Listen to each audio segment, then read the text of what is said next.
Mike, ça dit quoi? Voilà, je suis prêt. La bonne hauteur, Rettini connaît ça parfaitement. Pilote de ligne, c'est en 2010 qu'il a découvert que les drones allaient lui permettre de faire du ciel un formidable terrain de jeu. Très vite, il est rejoint par Olivier Jean, un entrepreneur indépendant, Mike, qui travaille pour la Maison de la Culture, et Maïko, un informaticien.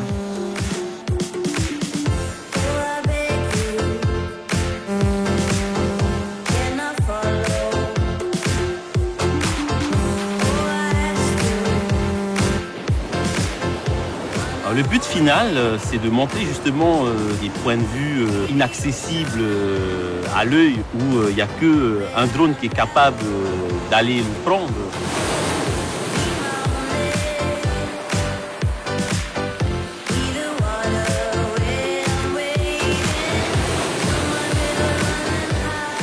Je pense que notre particularité ici est vraiment due à notre isolement et la présence permanente de la mer.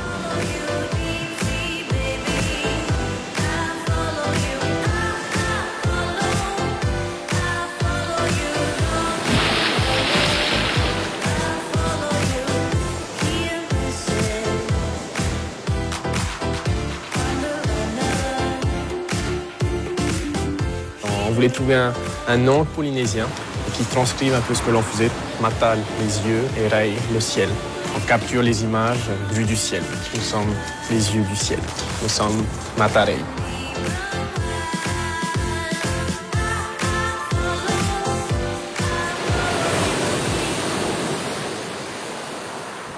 Allez mec. Cool. Alors. L'antre de Mataraï, c'est le garage de Rettini. Une caverne d'Ali Baba entièrement dédiée au culte du dieu drone. Même si parfois, question protection, il pourrait mieux faire. Depuis qu'on a commencé, ouais, c'est vrai qu'on a perdu beaucoup de matériel. C'est vrai qu'on a perdu beaucoup. Il y en a un comme ça. Il y a un hélico comme ça qui... Deux. Des multirotants, on en a 10, 11, 12. C'est surtout en mer qu'on les a tous perdus. Ouais. Ça fait partie du jeu. Et je trouve que ici, je pense que Rettini, tu vas être d'accord, le jeu en vaut la chandelle aussi. Il n'y a pas à dire. C'est Rettini, ton outil de précision pour faire les réglages. C'est ça bien. T'as vu? Je l'ai ressorti. Notre tout premier. Il a de la poussière de 2 années dessus, il vole toujours. Le tout premier. Le tout premier. Le contrôleur de vol, qui est ici, on est vraiment sur du fait maison. Le gyroscope de bord, c'est le gyroscope qu'il y a dans les consoles de jeux vidéo japonaises. Et quelque part, moi, c'est vraiment ça, on va dire, qui m'éclate dans tout ça. C'est d'aller complètement transformer quelque part la destination de l'objet initial. On a quand même pas mal nos spécialités, surtout par rapport à notre passif dans le modélisme. Mike est très fort, c'est-à-dire qu'il y a peu d'opérateurs qui ont une telle fluidité, on va dire, dans le pilotage de la machine et de la caméra. I need another story, something to get off my chest. My life is kind of boring, need something that I can confess. Till on my sleeves I stained red from all the truth that I've said. Can I get honest? Le passage du modélisme en drone, ça s'est fait normalement. Ça a commencé avec un hélicoptère, un modèle réduit bien sûr, pour pouvoir prendre justement des photos aériennes au lieu de louer un vrai hélicoptère qui coûte vachement cher. Et donc, c'est comme ça que ça a commencé l'aventure. Et c'est à ce moment-là que les drones sont apparus. Et que nous-mêmes, avec la bande de copains, on s'est dit, ben voilà, hein, l'outil est né, hein, le drone. Et donc, on y va.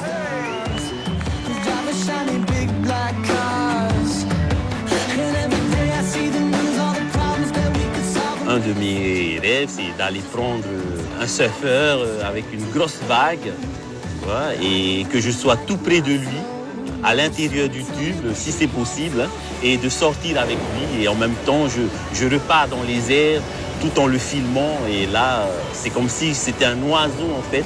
Et ça, personne encore l'a fait, quoi.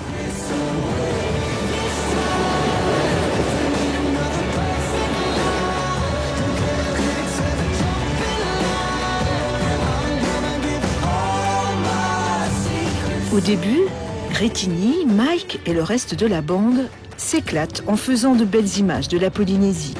Mais très vite, ils se rendent compte qu'un drone, ça peut servir à autre chose. On a amené à faire beaucoup de travaux techniques, comme les panneaux solaires, les lignes électriques, les barrages. On a été les premiers à faire ça en Polynésie. Un an après, on a été suivis par les autres. Des marches comme celle-ci, il faut mettre normalement des boudriers, des harnais, sécuriser l'ensemble. Donc ça a une logistique assez lourde. Les drones, c'est beaucoup plus facile. En un seul vol, on peut vérifier l'état de cet empilement-là. Ouais, remonte, voilà, avance là.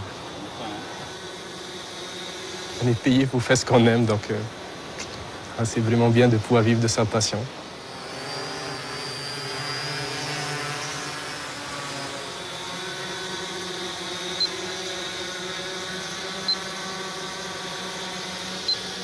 J'adore la photo, Mike adore la vidéo. Voilà. J'adore piloter, on adore tous piloter. Voilà. J'adore voler. Quoi de plus, hein? When the days are cold and the cars all fold and the saints we see are all made of gold, when your dreams all fail in the one. Piloter, pour Retigny, c'est utiliser des instruments de contrôle électronique, un GPS et plein de choses encore. Là, je vais avoir des super photos, là. Des super photos. Autrement dit, tout le contraire de cette pirogue traditionnelle hawaïenne qui fait le tour du monde. Sa dernière venue remonte à 37 ans. Pour arriver ici, elle a parcouru 5400 km en un mois, avec juste les étoiles pour se guider. Ce sont les pirogues traditionnelles, donc ça représente beaucoup pour nous, Polynésiens. C'est grâce à ça que les Polynésiens ont conquis le Pacifique. On est content de les revoir ici. Voilà. Ça fait toujours chaud au cœur de les revoir.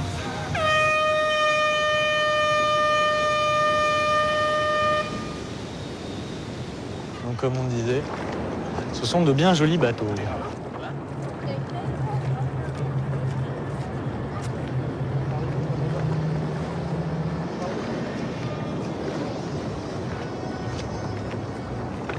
On se connaissait pas du tout en fait avant cette aventure, c'est ça qui est assez rigolo. On s'est rencontrés comme ça, par internet, par Facebook. Voilà. Maintenant on se lâche plus. Tout pareil quoi. Mais Mike il m'énerve beaucoup au niveau pilotage. Il énerve tout le monde. Ouais. Je sais pas comment il fait. C'est inné chez lui. Il a peut-être ça dans les doigts magiques. Ouais, c'est le meilleur Et puis pilote. là la motivation aussi, on s'énerve les uns les autres en disant non mais attends, l'autre il est arrivé là, il va faire comme ça, il n'y a pas de raison. C'est vrai, on s'énerve un peu trop. C'est bien, c'est une motivation positive. Ouais. Moi, il n'y a personne qui m'énerve. Hein. J'aime bien moi les potes là. Ah, le Je suis salaud. pote avec tout le monde là. Ben oui, hein. Oh, de temps en temps, on arrive quand même à te sortir un petit truc de derrière les fagots où t'es là quand même. Les mecs là. Ouais, le mec, hein, fait Quand même. chier. Hein. Mais bon, tu te mets vite à niveau après. Il ne montre pas. Mais... Ouais, et puis, non, mais le problème c'est que quelques heures après, il est à niveau.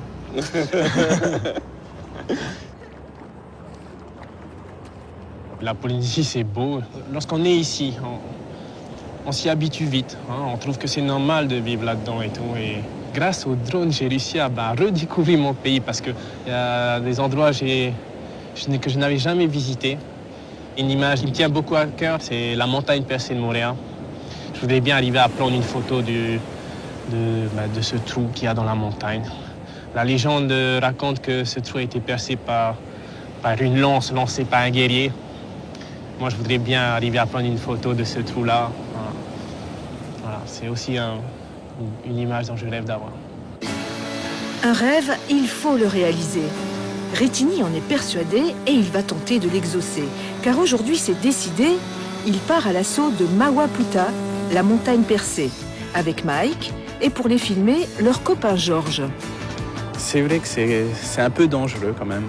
Mais on aime ça, on aime ce côté-là, on aime un peu l'adrénaline, hein. On aime cette partie chasseur d'images. C'est ce qui me fait rêver et c'est ce qui fait rêver les gens. Donc voilà pourquoi on y va.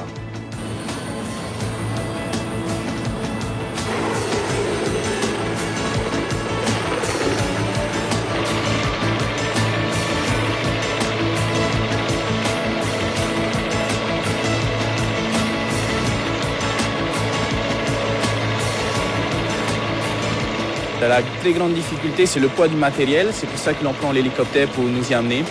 Alors c'est une première, ça n'a jamais été fait auparavant. Aucun hélicoptère n'a jamais été là-bas. Donc j'espère que notre pilote pourra nous y déposer en toute sécurité.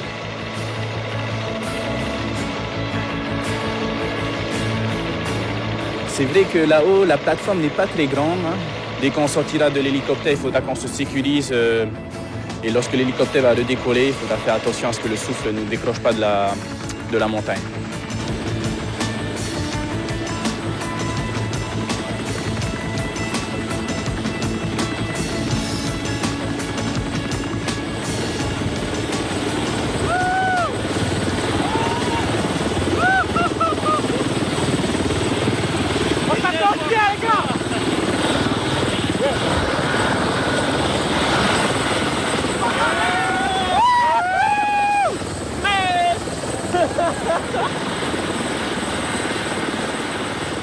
Oh putain, là on est au sommet de Mawaputa. On vient de déposer.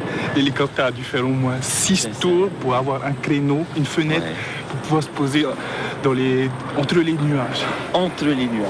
Putain, la pilote, elle s'appelle Gabrielle. Chapeau la pilote. Chapeau la pilote.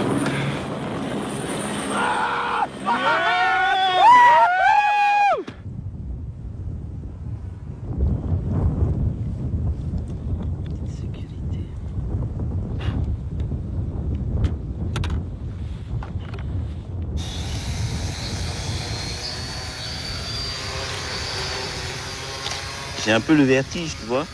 Et lorsqu'on s'est approché de cette montagne-là, on s'est dit, bon, finalement, je vais peut-être rentrer, quoi. Hein, parce que là, ça me dit pas trop d'y aller sur cette crête, parce que c'était très, très impressionnant, quoi.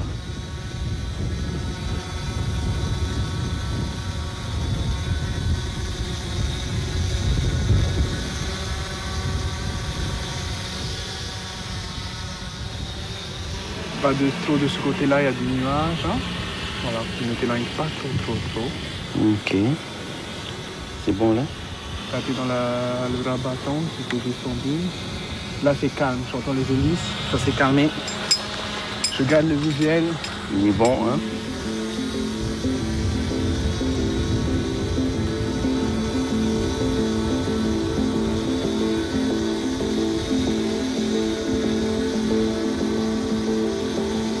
Pour l'instant, c'est pire de ce que j'imaginais. Arrivé à 5 mètres du trou, et là, je ressens des turbulences. Et là, mon drone, il commence à partir dans tous les sens. Donc, j'ai envie d'y aller dans ce trou, mais là, les conditions sont vraiment extrêmes.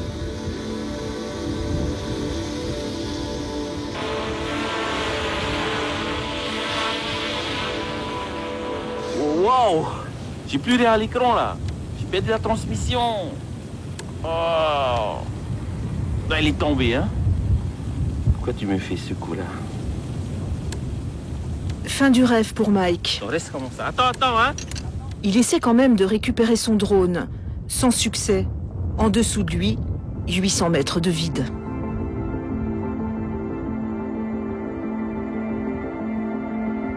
Heureusement, il reste le drone avec un appareil photo de Retini. C'est à lui maintenant de relever le challenge.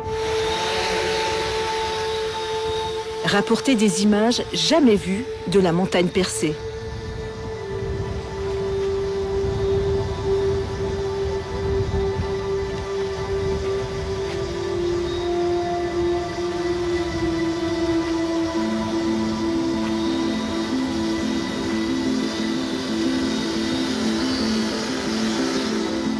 Je vais me rapprocher. Voilà. Il faut que c'est bien axé. Là, c'est axé. Ok, stop. Là, stop.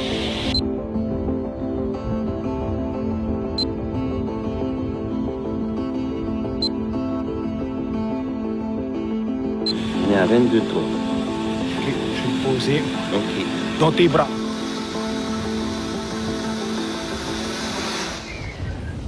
On vérifie les photos, j'espère que ça a été bien cadré.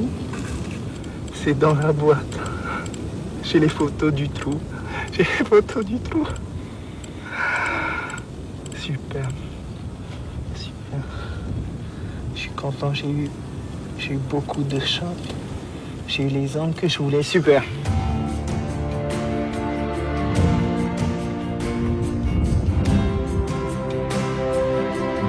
Retigny, Mike et Georges ont réalisé leur rêve.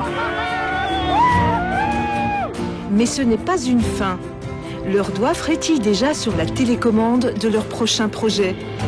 Prendre en une seule photo toute l'île de Tahiti.